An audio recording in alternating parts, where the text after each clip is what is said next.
There is so much to learn and consider when creating animations, so it's no surprise that beginners and even people with a lot of experience can make mistakes, or just not know a better way to do something. Here are a few things that I myself have been guilty of in the past and that you should learn to avoid. I see a lot of animators starting out by animating actions a lot slower than they would be realistically. It may be, and I think it was the case for me, that you focus on drawing as many frames as you think are needed to complete the action without any big gaps between them, in place of considering the duration of time that the action needs. Avoid the mindset that you should be drawing every visible stage of an action, which you would almost always need a crazy high frame rate to actually fit into the proper length of time. Drawing fewer frames and getting faster action as a result is also less work, so you really aren't helping yourself out by making a worse animation that also takes longer to finish. It's interesting how common this is. I've never seen a beginner animator animate something too fast. It's always too slow. Related to this is keeping the speed of the action constant. This motion feels weak and artificial because all of the frames are about the same distance apart. By changing the speed throughout, aka spacing your frames differently, the result looks much more like real-world movement. Control over speed is, I think, frequently overlooked as one of the skills that sets apart really good animators.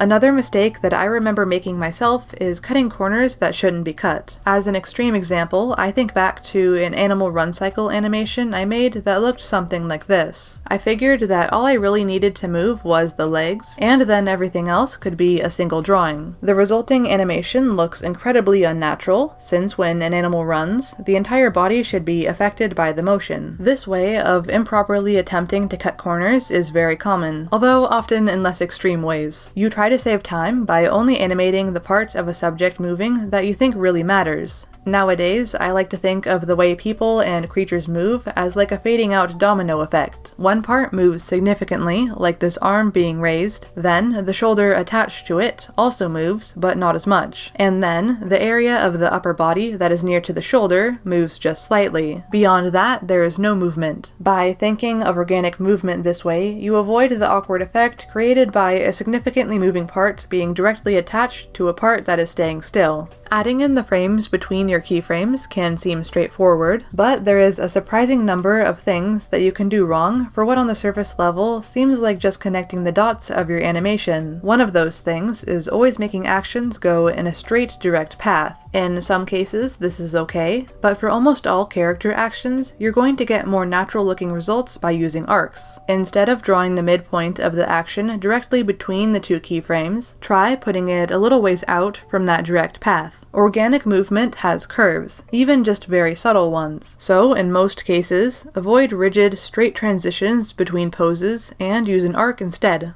When starting an animation, it's tempting to draw each frame completely. You might fully sketch out your character in the first keyframe, then again in the next, and so on. But often, you'll find that something isn't working and you want to change it. But then, you have to take the time to redraw frames that you put a lot of effort into already. To avoid that, it's a good idea to simplify first. Break the character down into basic lines and shapes. If you find that there's something in the posing, form, or the motion here that you'd like to change, it'll be incredibly easy. Then, once you're really satisfied, you can draw in the rest of the character. It might seem like saving time to skip this basic construction phase, but in most cases, that will just slow you down and make you frustrated. This last one I have been guilty of many times before. If you have a character or object entering or exiting the scene, don't be lazy with these drawings where it's overlapping with the edge. This is easier to manage if your program has a camera and you can draw outside of the scene, because you can draw more of the subject and understand better how it would look in these frames. If extra drawing space around your camera view isn't a built-in option for your program, try giving yourself extra canvas space and then cropping it when you're done. Here are some related videos that you could check out next.